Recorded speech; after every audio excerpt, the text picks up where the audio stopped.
I'm so proud of them. The whole world is happy. Everybody rejoicing. Everybody's excited. Comedy can get back to being comedy, y'all. But let's be real. Kevin Hart needed Katt Williams to roast him. That's what they all do. They get real famous, then they want to come back to the black community. It don't get no blacker than Katt. Y'all see Jay-Z performing with the Roots. Now you got Kevin Hart back in good graces with Katt Williams. He can do another Tubi movie next week to put some money in his pocket. All he got to do is hip hop, hibbity, hip, hip, hop, hop his way back to $1 million. They're saying that he begged Katt Williams to roast him so he can be back in the conversation, so people could be talking about him at the barbershops again, because they was talking about him real bad for a long time. But now that Katt cool, then we all cool. He got his black card back.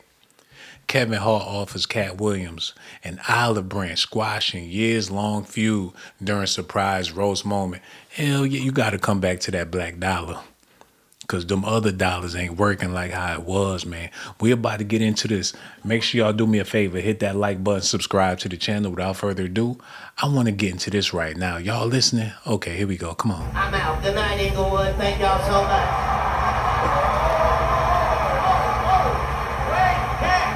Wait. Hold on. Just give me one fucking minute. Me and this man have been in odds for years on years. You coming out here, quite the fucking surprise with Katt. I can sit, I can watch you, I can laugh.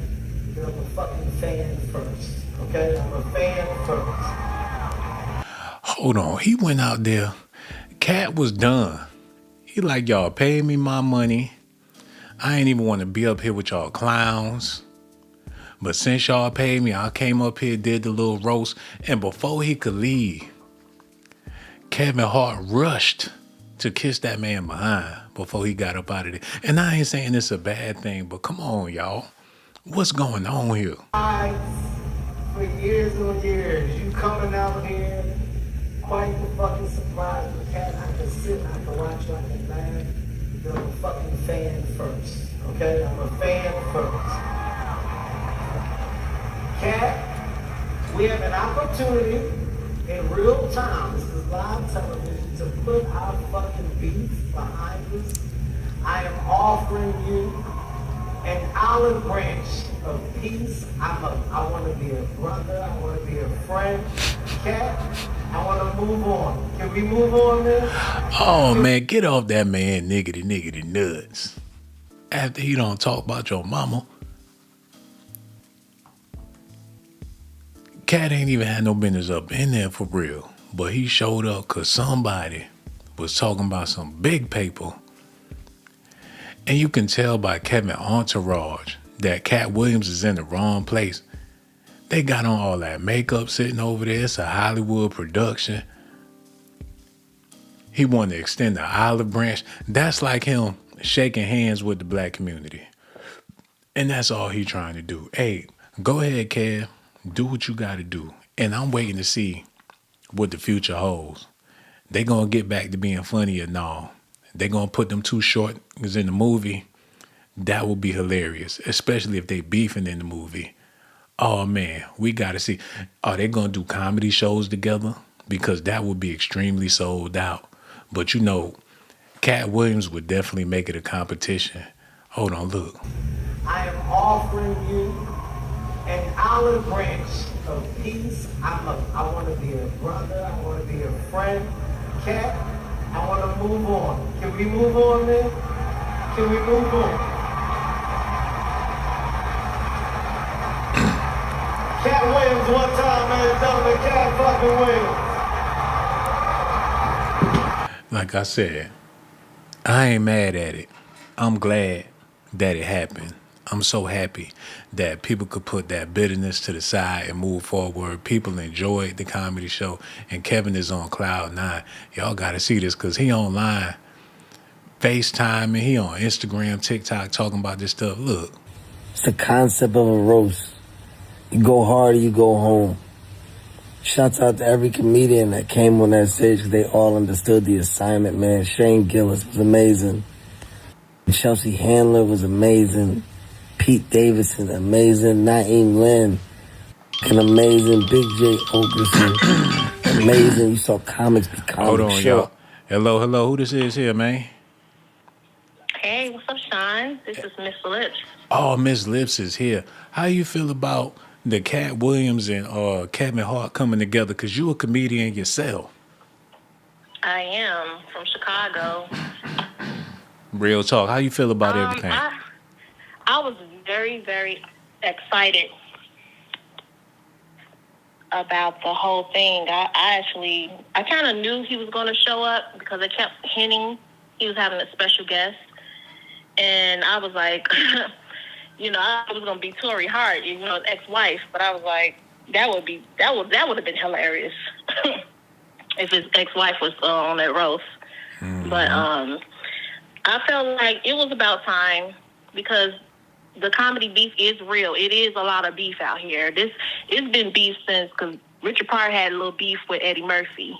If he saw Eddie Murphy at the Comedy Store, he wouldn't go in, even when he was booked to go in. It was different places. Yeah, the Comedy Store, they need a Black version documentary, like a rated R version, because there's so much mess that happened in the Comedy Store.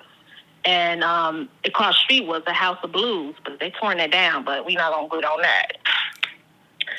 But the history between Cat in the Hat is what we still call him. Felix the Cat in the Hat. And we still, call Kevin little Kev. But I think because they little people, that they just have that rivalry situation, short, complex thing.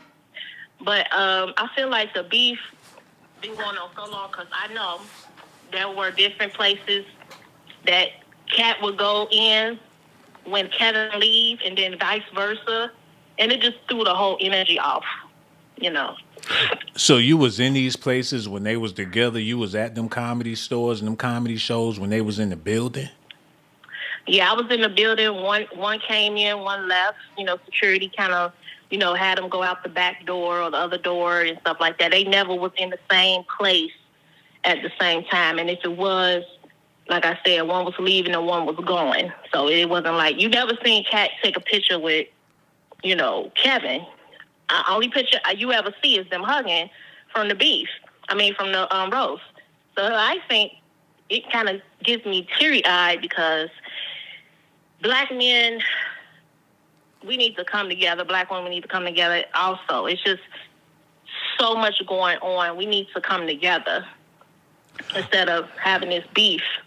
How you going to extend the olive branch on national television, on stage, in front of an audience? You figure if it was really real and authentic, they could have handled that beforehand in the dressing room or something. That don't shine me up in front of everybody. So. I think it was honestly, I really think Katt was the bigger person to even come to his roast. Honestly, he extended his olive branch to come to Kevin's roast. And then what Kevin did, he extended his olive branch because Katt didn't have to do that. Katt got money. You know what I'm saying? He got money. He didn't have to do it. Everybody say he did it for money. I don't think he just did it for money. I think they're getting to an age like, come on, brother. There's so much movies y'all can do with each other. The last movie they was in with, it was School Days. Mm-hmm. And they filmed that at different schedules. So it's about time. I really want to see all of us win, but we can't win if one person, you clicked up with that clique and your clique don't work with mine, and Detroit versus Chicago. It's just like, it's so fucking dumb. Even the Blood and Crips, they sit down and picnics and fuck each other bitches and okay, well, it was nice talking to you, but we got to keep it clean around here. Thank you so much for your phone call, man. I really do appreciate her and everything. We got to keep it PG-13 around here. Lord have mercy. Okay, let's get back into this. Y'all listening? All right, let's do this. Come on. Underwood. Hold on, run that back. Run it back. It just seemed very That, my friend, is what the roast is supposed to be. It's goddamn hard-hitting, relentless jokes with no consequence. It's the concept of a roast. You go hard or you go home. Shouts out to every comedian that came on that stage because they all understood the assignment, man. Shane Gillis was amazing. Chelsea Handler was amazing. Pete Davidson, amazing. Naeem Lynn, amazing. Big J. Ogerson, amazing. You saw comics be comics. Cheryl Underwood. Incredible you are. Incredible you were, Cheryl. Holy shit. Katt Williams, insane. The shock factor of Katt being there. Katt's set was incredible last night. He's in rare form. Usher, the Burns song, so good, man. So goddamn good. Tony Hinchcliffe understood the assignment. Relentless as he always is, but funny. Like, you can't have emotions. You gotta understand what the assignment is, man. Everybody came out there and did their thing. Tom Brady was great. Did I say Tiana? Did I say Regina? I mean, I truly was blown away. Draymond took balls to get up there. Good shit, Draymond. Literally, everybody that touched that stage understood the assignment. The Roots were great. Meek Mill at the end coming out was great. To all the fans that just understand and appreciate what a roast is supposed to be. You got that. Got that yesterday. No emotion. No emotion, no feelings, man. It's not what a roast is about.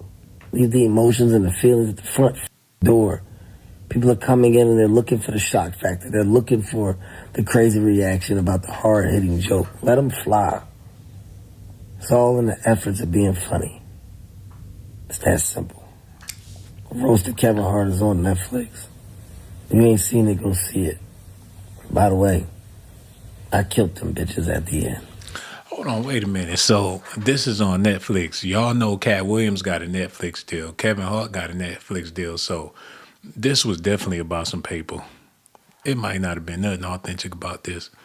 But either way, it's a good look. This is something that need to be celebrated. I would rather see this, them coming together and shaking hands and hugging instead of them bickering back and forth online. So however it was set up, whatever the arrangement is, that's all right with me because it's a good look and we want to see some more of this. Regardless of how Katt feel or whatever, they too old to be bickering. They gonna have to let bygones be bygones. I'm gonna take a little detour real quick because it's something that I'm interested in and I figure y'all might be interested too. So let me pull this up real fast. Y'all stay tuned.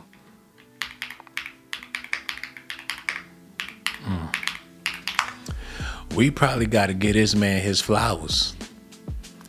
He done did a whole lot in Hollywood, man. I don't think people understand it. Look, he started off in 2002 with them Paper Soldiers. He was working with Dame Dash, Rockefeller, Beanie Siegel. Then he went on. They put him in that Scary Movie 3. I ain't never seen it, so I ain't never seen him. Then he was in Along Came Polly, Soul Plane, y'all know what that is. Had a hell of a career, I ain't gonna lie. They had him in the Eddie Murphy, Meet Dave, ain't never seen it. Superhero movie, he done did a whole lot of work. Hell, he got a hell of a catalog, man. There's a lot of money right here. But when did it come to a halt? He was in the Borderlands movie. That's when shit can get cheesy. I'm going to take a little bit of time to sort these movies out and figure out which ones was good, which ones is classics, and which ones wasn't all that. Matter of fact, we don't got time for all that right now. All we're going to do is say that, hell, he got a hell of a career. We don't know if this the end for him. His last movie was in 2024. It's 2026. Maybe he gonna be making a comeback. Netflix is definitely rolling out them paychecks because a lot of these movies straight to Netflix, and there ain't nothing wrong with that. It ain't like a lot of stuff going to the box office these days. So shout out to Kevin Hart. I'm glad that they came together, but we gonna be taking a couple of trips down memory lane for conversation's sake. Let's get into this real quick. On it. Well, I think it's the new way of roasting. When I first came to Los Angeles, I was hanging out in the Friars Club with those old-fashioned Borscht Belt roasters, those Jackie Masons and, you know, those guys. And that's why I said to Kevin at the end, we only roast who we love. There was a team of us and rehearsing things that we could say and what the parameters were. But the best part was being with my colleagues. I don't know about y'all, but she looked pretty good to me. I wasn't expecting to see that black really don't crack. She keeping it together. You can't tell her age, man. Shout out to Cheryl Underwood. The best part was hanging out and Tiffany Haddish and Lizzo and my fraternity brother J-Dub, one of the Plastic Cup boys, and all of us that know each other. That's why I said freedom of speech is alive and well, and it's alive in Netflix. So the weird thing to me was Tom Brady, because when he was roasted, he got upset, yet he showed up and he roasted Kevin Hart, although he left so nobody could go after him. I like the fact that he came to give Kevin a little elbow, but also give him his flowers. Usher, give an elbow, give him his flowers. Katt Williams, for them to settle their beef. So I think what he did really helped everything. But The Rock being there, you could see all of us have genuine love and friendship. I'm glad you brought up The Rock because... Hold on, wait a minute, y'all. What if Katt Williams wasn't there and he got a good old Tom Brady roast? I don't think they would have been talking about that like that in the barbershop. Usher went up there, Lizzo, them people, that wouldn't have gave him a good stamp. He needed that cat on it. That's what sealed the deal. That was the cherry on top. He felt like he won the championship because he actually got the legendary Katt to participate in his roast. And it is big with all the hate this man on spewed, all the dislike and disdain he been putting out there. I'm talking about his Club Shay Shay interview did I don't know how many numbers. That thing went diamond with him spitting hate. And for him to come out and show some love, that is huge. Look at this. Hello, Kevin. Hello, Katt. I'm surprised they invited me. That's how little star power you have. They had to start inviting your enemies. I said... Okay, what did he mean by that? I'm going to have to elaborate on that. He said with little star power you have, they had to start inviting your enemies to do your roast. What do we mean by that, y'all? What is he trying to say? Because he got a whole lot of star power. So how was that a joke? And if it was a joke, was it a funny joke? Was it a clever joke? Because people so quick to laugh and don't even think about what they're laughing at. Hold on, I need to hear it again. Because maybe he was throwing something in there I ain't catch. Invited me. That's how little star power you have. They had to start inviting your enemies. I said, I hate him. They said, come anyway. I guess, you know what I'm saying? Hey, if people laughing, I'm giggling. You know, it is what it is. Yeah, well, hey, we gonna move on. Y'all listen to that. The hell with that. He was talking too greasy on them radio stations back in the day, man. Y'all must have forgot. I don't want to see no beef. But with the way he was talking, the hell with him, his olive branches, Olive Garden, we don't want no spaghetti. We eat Chinese food. Katt Williams. That's how we doing it. This man don't piss me off with this. People do anything for clout, do anything for money, but like I said, I'm happy to see them brothers come together like that. And if they get to fighting again at 60, 70 years old, that's going to be a terrible look. They going to have to keep it like this from now on. When people ask them questions about each other, they going to have to be all smiles. And you just can't be that way with Kevin Hart. Katt Williams going to have to be this way with every comedian, because now we going to be looking like, well, what's the beef really all about? If you can go up there and do a roast on Kevin Hart, how you still gonna be taking shots at Steve Harvey, Cedric, or any of them dudes? I seen a couple of clips from his last comedy special, and it's looking like he trying to put all that to rest, because while people were celebrating his Club Shay Shay interview, behind the scenes he was catching hell, missing out on money, losing friends, got enemies in high places. So it wasn't all gravy for him. I don't think he want to do the beef thing no more, and it's not really worth it for this current climate and the current fan bases out there, because they would love to see you get a bullet in your head or worse, so they could put it on TikTok. That's the times we living in.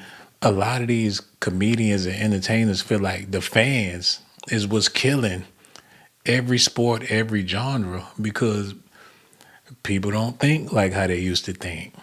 People mind frames are different. You don't know how to tame an audience because people all over the place with whatever it is they got going on. The older generation is the younger generation. As time flies, these young people getting older, but they don't have the situation to mature. Like how people back in the day was thrown into life. You had to mature. Now, you don't necessarily have to mature if that's not what you're trying to do. You can keep it however you trying to keep it and be just fine. You got grown babies out here, and they show up to these comedy shows, they're looking to cry instead of laugh. So for a comedian, that got to be the hardest job, to make people laugh when they waiting for the cue to laugh. And it's been that way for a long time. I'm going to just make this point, and then we're going to keep it moving, because I got some more Katt Williams, Kevin Hart stuff I want to share with y'all. Y'all need to see this. Put that on. Put that music on.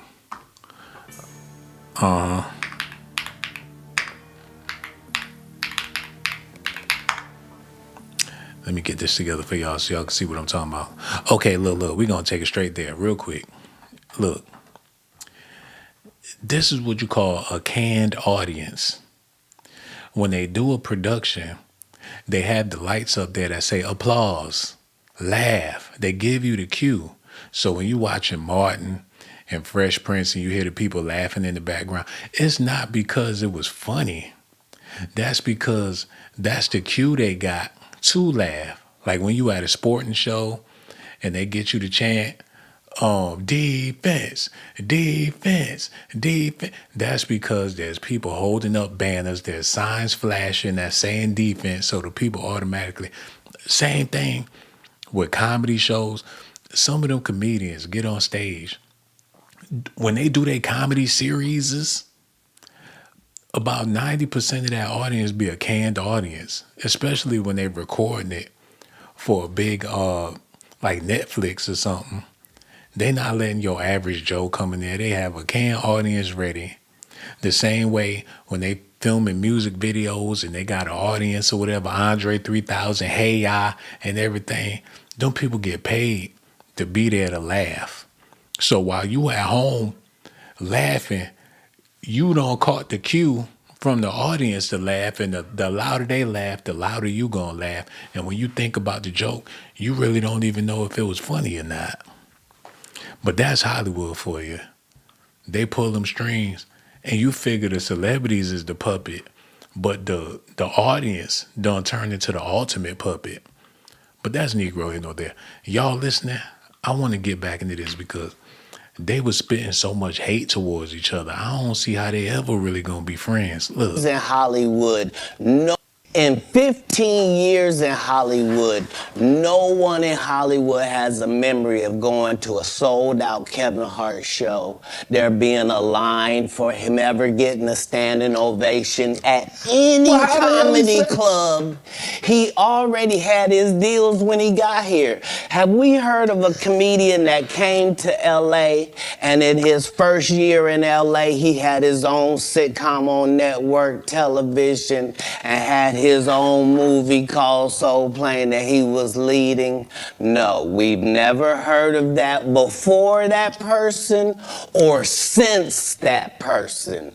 What do you think a plant is? That's some cold talk. Especially now, why would Kevin, with the sweaty face, extended an olive branch. He's looking like a shiesty hustler. Man, don't trust that man. Soon as you turn your back, that's when the knife go up in there. He hit him with the big teeth. You would have thought Katt Williams was doing the show in Africa somewhere. The way he flagged him down, extended that olive branch and everything. Did some shady bit. Man, y'all better pray for Katt, because ain't no telling what they got going on.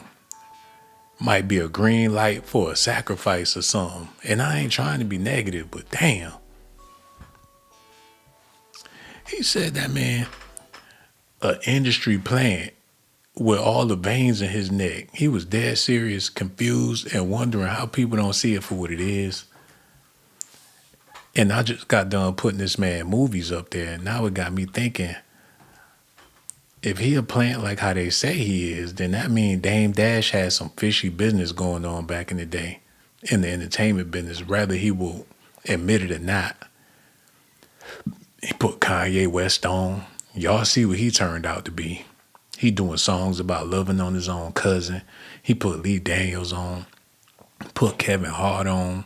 So, yeah, we'll say that for a whole nother video. But now we're here. This is what I want to know.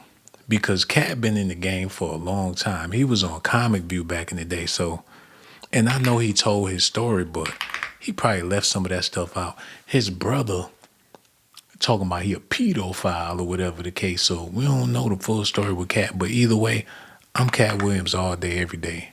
I ain't going to get on here and talk bad about the man. I'm just trying to get an understanding. Micah Katt Williams, born September 2nd, 1971. How old is he? He 54 years old. Is an American stand-up comedian and actor. He played Money Mike on Friday After Next. His early life, he was born in... Man, Cincinnati is one of the grimiest cities in America. Oh, my God. You do not want to get caught slipping in Cincinnati. Y'all thought California was bad. You go out there to Cincinnati, act like you don't know what's going on. It's game over. Hold on. Since at least 2016, Williams has stated on numerous occasions that he enlisted in the United States Marine Corps as a minor at the age of 16, attended boot camp, and was subsequently discharged when his age was discovered. His little ass in the damn boot camp.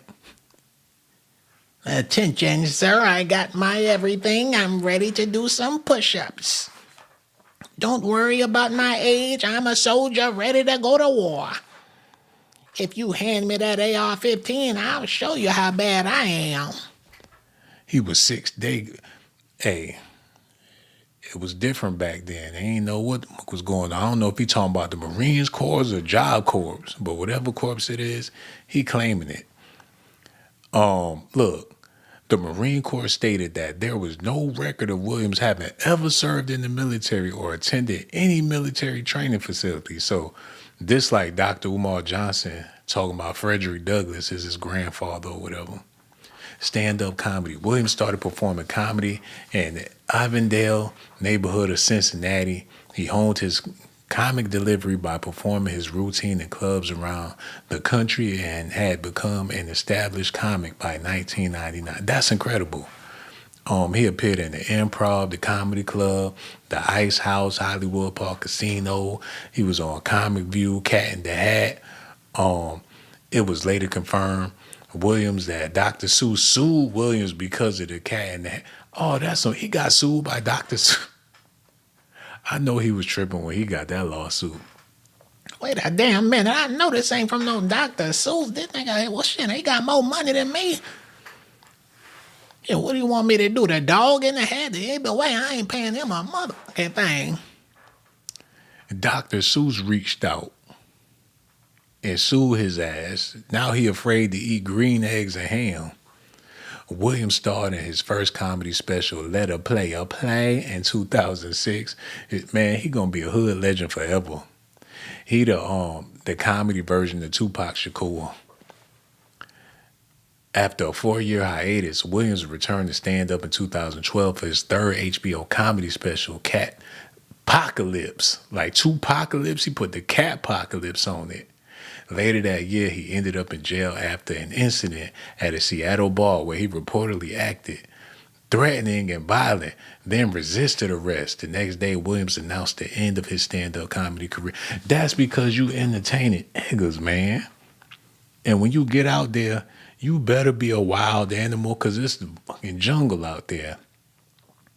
I believe Katt Williams is a down-to-earth, well-read, brilliant black man, but when you in the genre of urban whatever, you better act a damn ass or else they gonna play you for a sucker. And that's the reason why he was slapping people. He was letting them know he wasn't no damn punk because they would have took advantage of him. And he know that. He had to get gangster with it because of his audience. If he would have pulled the Dave Chappelle, he wouldn't been fighting in no clubs or nothing. He showed up to the D. They said the man in Detroit got on stage and slapped Katt Williams in front of everybody. And that's what made him lose his mind. I would have lost my mind too. You cracking jokes. You picking people in the crowd to tell jokes about. One of them big country dudes get up, slap you clean across your mouth in front of your hoes. That'll change your... That had to be a life-changing experience for Katt Williams. Even if he can't fight, he gonna act like he can. He'll convince you that he could beat Floyd Mayweather in the first round. Rightfully so. That's how you gotta be. Unfortunately, or else you ain't gonna be able to make it. So I respect Katt Williams in that light. I definitely do, man. It's unfortunate, but hell, he played it like a pro. Okay, I want to look into some more of this stuff real quick, man. Like I said, them phone lines open. Y'all know how to use a phone. Look. Katt Williams has faced legal issues throughout his career, including 19 felony charges. How the hell you get 19 felonies? Who he working with for real? You get out of a bind 19 times. I thought it was 3 strikes and you out. How you gonna be a 19-time felon? While he has pleaded, well, hey. But then again, John Gotti had money, so it can't be about the money. What's going on here? He talking about Kevin Hart plant. How you got 19 felonies? While he has pleaded no contest and had received sentence of probation and fines, he maintains that he has no felony convictions on his record. On November 13th, Williams was arrested at a Los Angeles International Airport after a gun that had been reported stolen was found in his briefcase. What the hell? On December 14th, he pleaded no contest to a misdemeanor count of carrying a concealed firearm and was sentenced to 3 years probation, ordered to pay restitution and given credit for 3 days for the 3 days he spent in jail. So what them phone calls be like when they call their lawyers, when they find themselves in situations like this? What is the deal that they got to make in order to get back home to their bed? And he acted up, but I got a feeling he on the straight path right now. So we going to celebrate the brother. We ain't going to dig too deep into the past.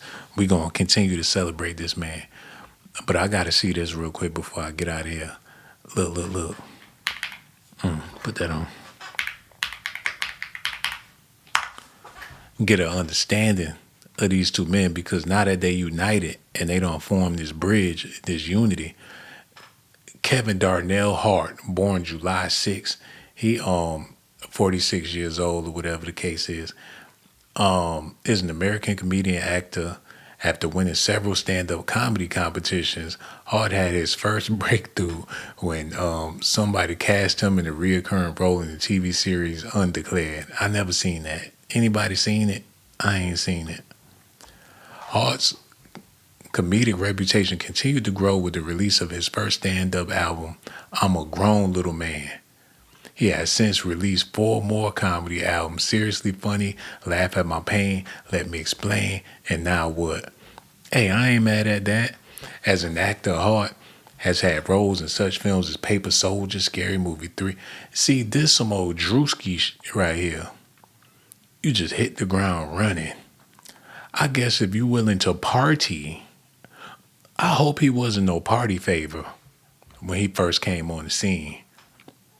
Like, what you want to do? What you want to do? I want to do whatever you want to do. I got a code word just in case I need you to stop. Just in case I need you to stop. Hold on. Let me find out he a fun boy or whatever. Because they do have them type of people in Hollywood. They get around the entourage and whatever your talent may be, they trying to exploit it. Look, there they go. They could be working for the same comedy service. The same service that put Kevin Hart on could be the same service that put Drewski on. And hey, you got to get in where you fit in. Yeah, he was definitely down for the party. Hello, who this is, man? Hello? What's going on, man? Hey, what's going on, man? How you feeling? Hello? I'm good. Oh, that's what's I'm up. answering to your live stream. Yeah, man, what's on your mind? It's used to the Kevin Hart thing. Yeah, that's what we talking about.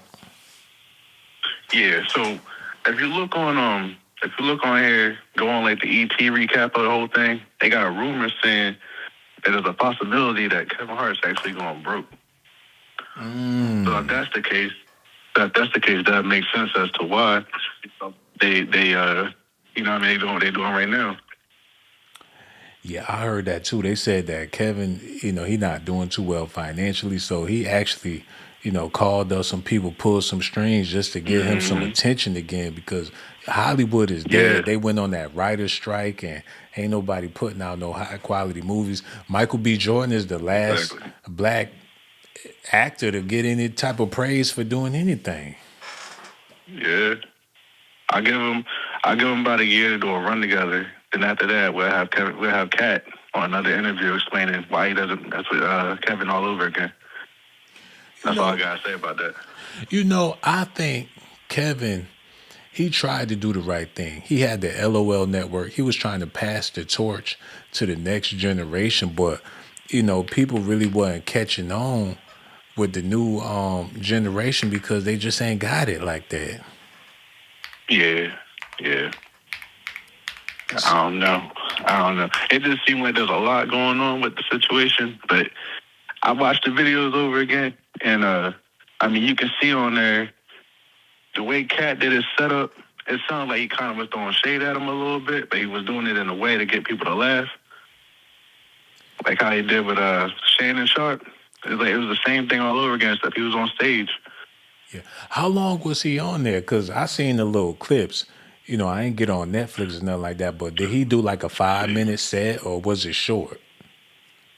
I don't even know. I tried to find the whole set because I didn't know it aired on TV. I know it was on Mother's Day, and he had to, persuade his wife to come to the roast and everything. So that's all I know.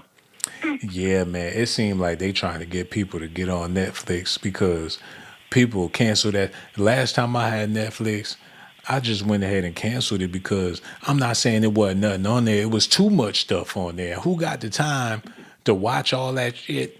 After a while, you're like, let me do myself a favor and just move on from this Netflix thing. But with this roast, and they not showing it in its entirety, it got me thinking about hopping on Netflix real quick.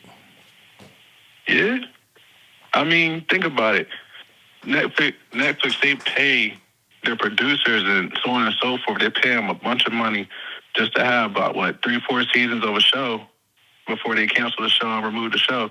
So it's on like the roast and everything's on there now, but who's to say how long it's going to be on there? It might be on there just long enough for people to see it and believe that they're cool again, and the whole time they're not even cool. It's all about that paper. Yeah, because you get on there for some, what was it? They had a Diddy documentary. I'm like, everybody telling me about it. Let me get on here. And when you get on there, you want to shop around a little bit. Like, hey, I got it, so I want to see what else they got. But the more you look, the more confused you get. Like, well, shit, man, it's too much stuff. Now, it's some good stuff on there, but I think they up to like $20 now, if I'm not mistaken, a month. Yeah, they got that market.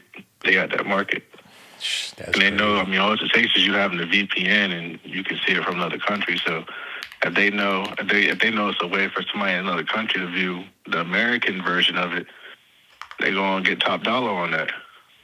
they gonna get top dollar on it. So yeah, we had a point in entertainment to where, people not really trying. When the last time you sat and watched a movie, and what movie was it? Yeah. Yeah. Movies aren't interesting anymore. They're not interesting. It's just not No. interesting. People not trying to, and plus we don't seen everything. It ain't nothing new. They ain't come out with nothing that's brilliant. Oh, they talking about $27, $20 for the standard, and $8 with the ads. Man, get out of here with that. Yeah, and that's why everybody goes to Hulu, because Hulu's cheaper, and you get ESPN and Disney along with it.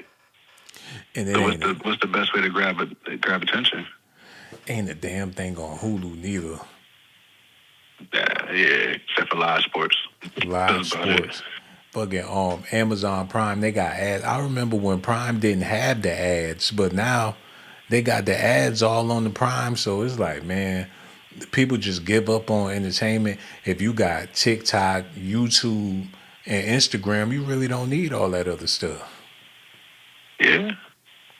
Yeah. I mean, but it makes you wonder who has their money into it. I mean, yeah, I think years ago we had Facebook doing TV shows and movies on their app. Now it's everybody's reels instead of Facebook's own content. Yeah, we had it, and plus everybody, it just ain't no fun no more. And I got a knock at the door earlier, and there was some ladies, they talking about, oh, we out here spreading awareness because, a lot of these people out here, these kids, they offing themselves. They ain't trying to live no more. People giving up on life literally. So what you think it is? The fun is gone, the soul is gone, people just not happy. Too much repetition. Damn.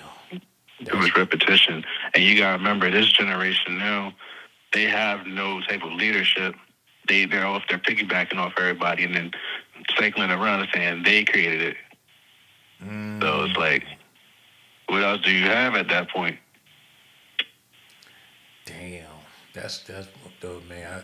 The human experience is getting real trashy for a lot of people out there. It just ain't with it. The food ain't exciting. You see people online trying to do shit with the food to make it edible, to make it enjoyable. They doing all this crazy stuff with the food. Back in the day, all you needed was some chicken, mashed potatoes, some string. You ain't have to do all that crazy stuff they doing to the food now.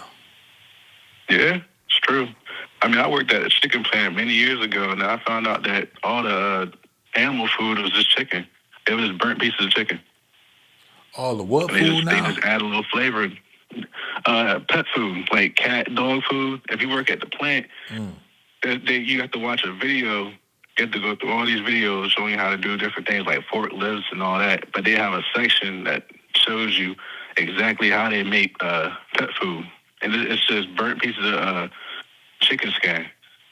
Yeah, like now you fry some chicken, you get that, the little burnt piece of crisp. That's the animal food. Man, this man about to have me go get a can of dog food, lay that on top of some rice. Yeah, it's the same thing. It's just chicken. It's just chicken, and they add a little flavor into it. Yeah. I ain't gonna lie, them dog food commercials, that should be looking good. Them dogs, they be eating good, man. I ain't even trying to be funny. They had the corn up in there, string beans, little black eyed peas all up in the dog food. Mm-hmm. All it is regular meat, and they add protein, like what's it called, K something. It's some supplement you give like an animal, like you give show dog to build their muscle mass. That's all it is. That's all it is. They just add a supplement to the meat, making that little gravy and everything, and yeah, it's nothing. I commend people like Katt Williams and Kevin Hart for still carrying on to the tradition of comedy, stand-up comedy, because it's really a lost art. I think it's gonna die with them. Like it's not gonna be another generation of comedians to come up to do it how they do it. It's gonna be a lot of TikTok, Instagram, YouTube, Facebook, but actual people that can get up there and control the crowd, I don't think it's ever gonna happen like that again. I don't know. I mean, Katt has 7 kids, and then you have Kevin's kids. Kevin has kids. Yeah, he has kids. So I mean, they might follow through, and do something. Yeah, we gotta wait and see, man. The whole world is waiting on the new generation to show, improve, or do something worthwhile, so we can. Cause we cheering for the young people. We looking forward to having the new young talent to come out and do something innovative. The last time we had that was with LeBron James and Chris Brown. Since then, it really ain't been nobody that got us excited about pushing the black experience further. Yeah, yeah. I mean, because everything's pushed in a certain direction, and then the ones that you're used to seeing, you can't really rely on anymore. It's like it's like how you had Young Money back then. You had the whole Young Money experience. Each artist had their own little thing that they got together, and then they kind of reinvented music at the in an era where everybody was doing dances and everything like that. That's all it is. It's just every few years, everything recycles itself. It just recycles, and it just happens that our generation, we're now the old heads. So to us, we're like, oh man, yeah, it's not gonna happen again. We're relying on Katt and Kevin, and then there might actually be a whole set of new comedians coming along. They just haven't hit that age range yet for them to start that new shift. So I mean, we gotta give it a few years. Man, the saddest part about it is when it comes to leadership, you either got to be cracking the joke, spitting the rap, or playing the sport. You just can't be on. You can't come in there with a Bible or a Quran and get some real love, some real respect, because people ain't on nothing but the goofy shit, man. We a bunch of goofies out here. Yeah, it's true. Yeah, it's true. It's true. It's true. And and to think about it, how lame have we been culturally to let Diddy have a reign in music, hip hop, and R&B for what, 30 years, damn near 40 years?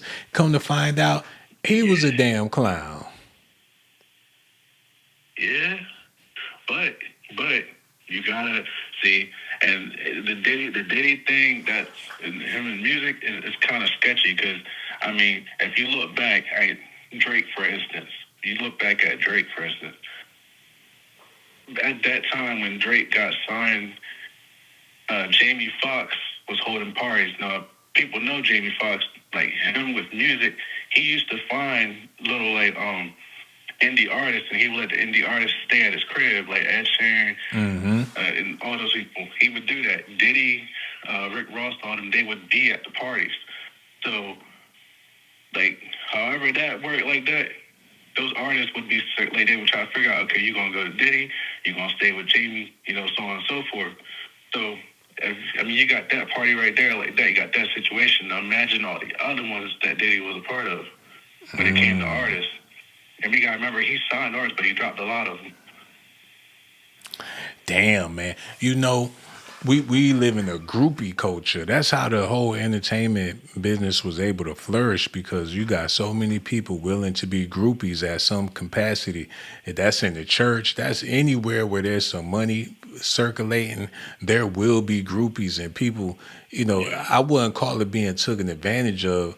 People looking to take advantage of a situation for financial gain or clout, whatever the case is. So yeah, culturally, there's a lot of negative things I could say about our conditioning, especially in America. But for the sake of this video, Katt Williams and Kevin Hart, they cool on the surface, so that's a good look for black people.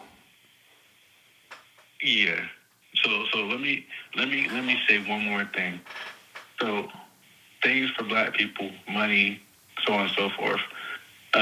Everybody knows Katt is known for going to people's sets and leaving them money, right?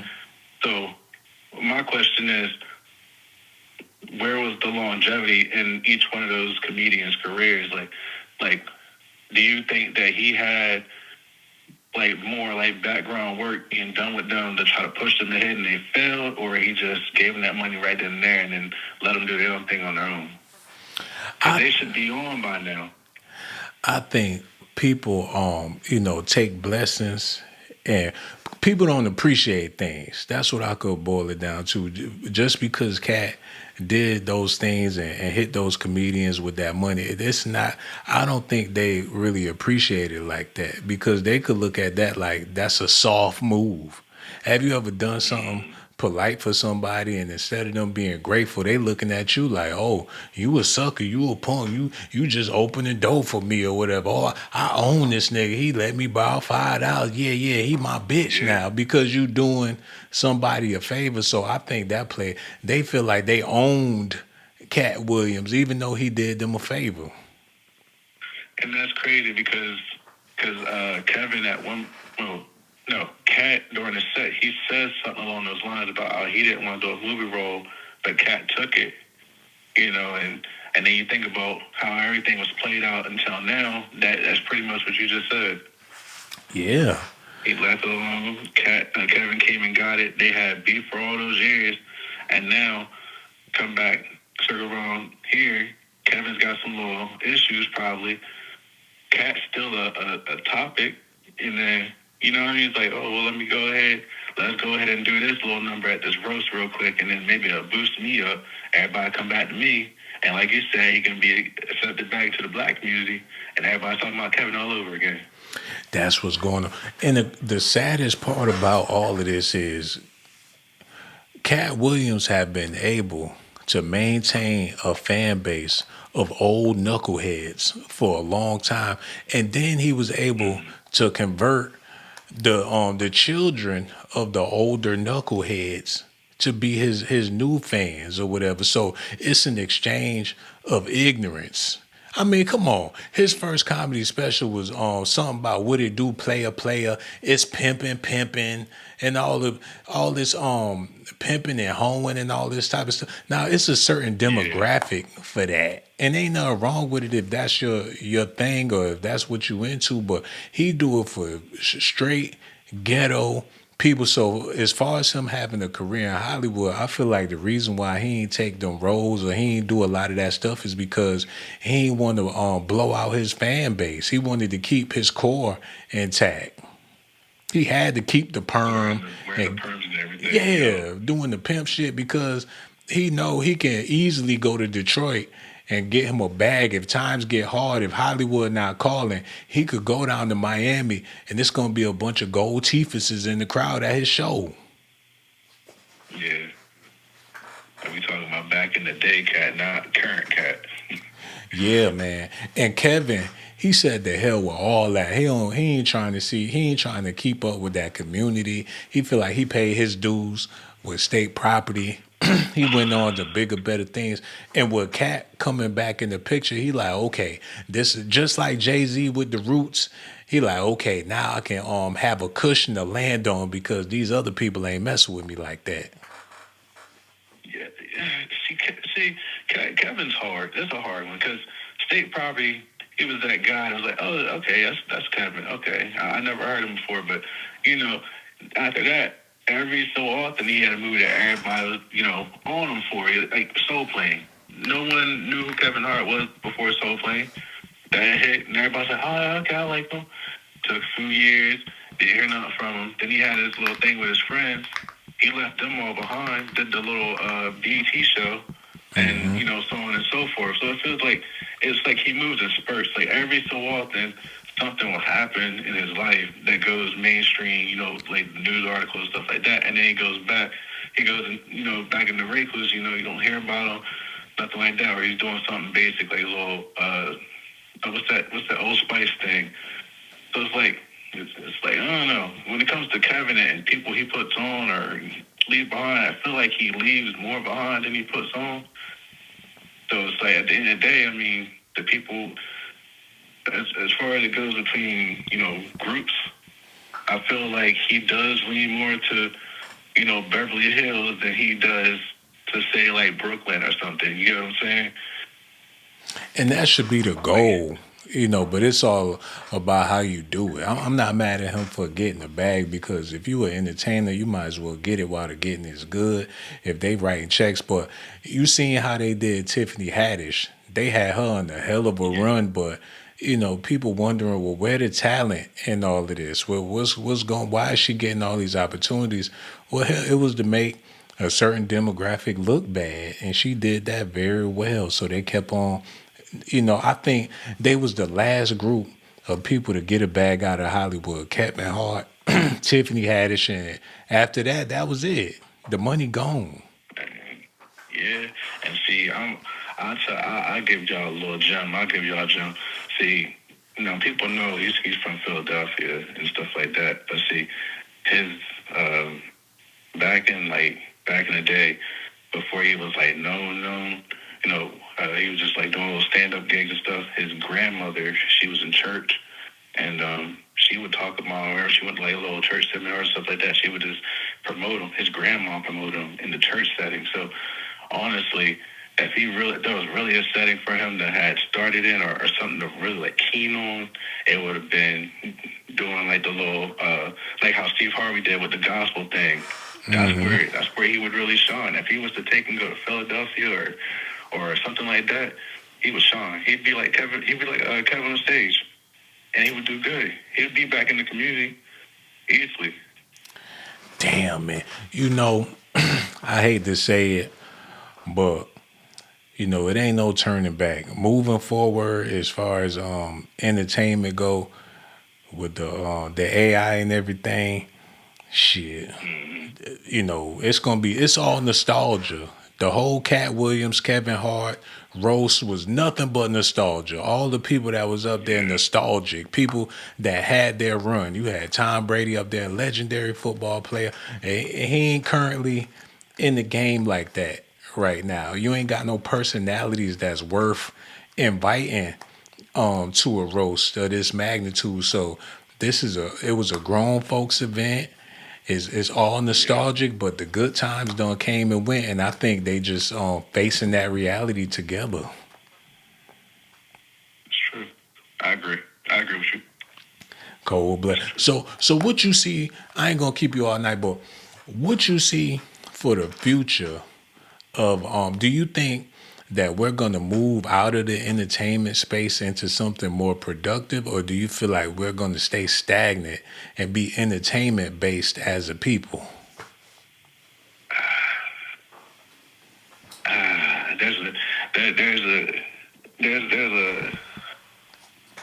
I've been involved with like the industry and stuff like that, not like on a major level, but I've been around a couple things, and there's a lot of things you really can't say. You really can't say too much on. But I will say our generation, we have Katt Williams, Kevin Hart, we still have Steve Harvey. As far as that goes, if none of these people are trying to build a younger audience, they're like or trying to like build new age, black comedians and stuff like that that can stay with their ethnic groups and so on and so forth. I'll give that about like, well, no, I won't say give about, but I say that's gonna die off with us.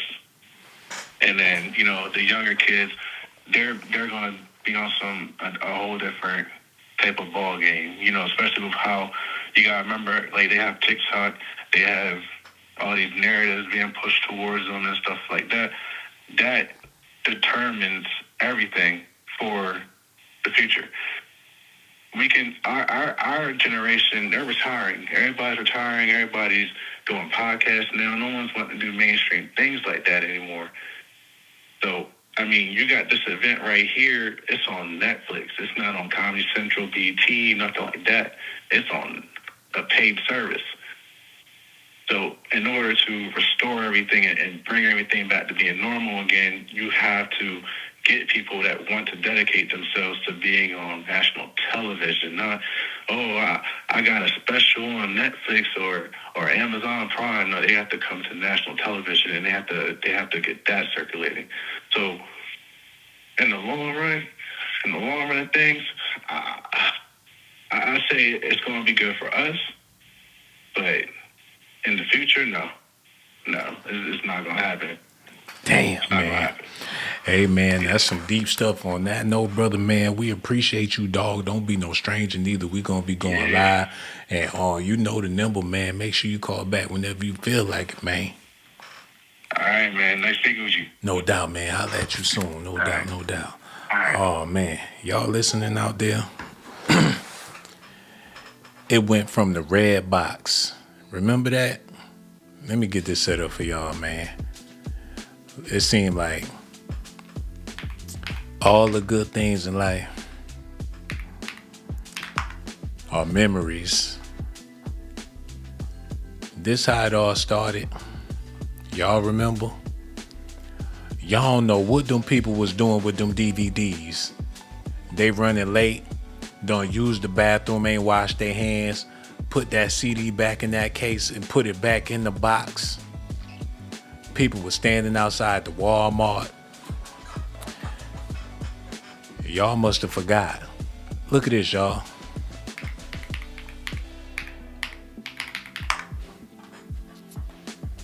What y'all know about Blockbuster? You go up in there, had the cassette tapes all laid out, get 2 of them, watch one, watch the other one, and have it back on Monday. That's where we was at with it, man. And this probably was a better experience. You go up in there, you say, I want to give this movie a try. I want to find me a comedy. I want to find me a horror. You get your movie, go home, get a pizza, get you some wings, make it an event, and feel good about yourself. Treat yourself to a Blockbuster. Make it a Blockbuster night. Remember that? It was an organic experience. This where we at with it.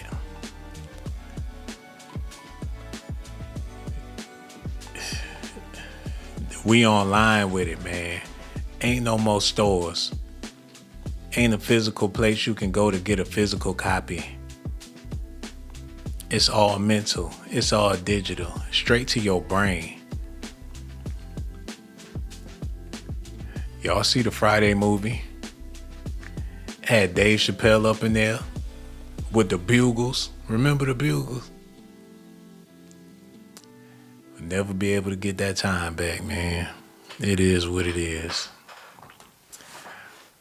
This shit lifeless. I'm gonna say this before I get out of here.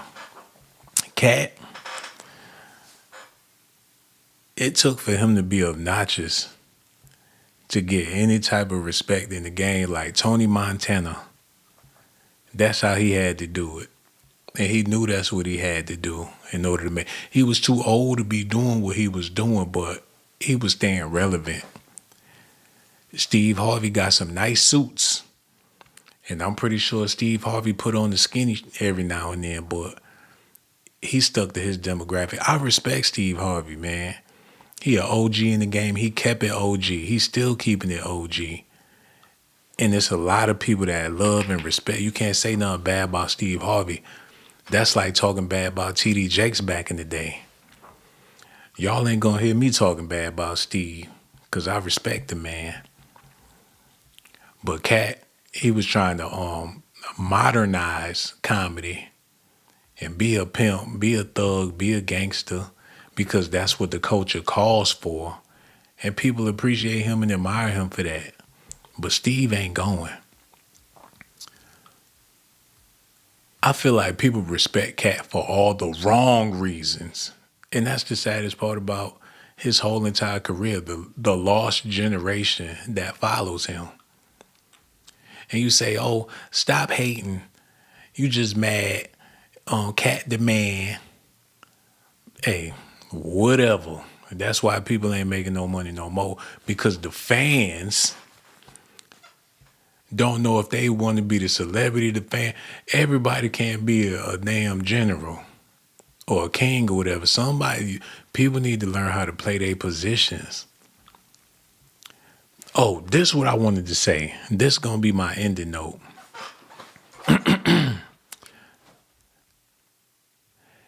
Everybody you see that's doing entertainment, I don't give a damn what it is, a YouTuber, a singer, a sports player, they are not passionate about what they do.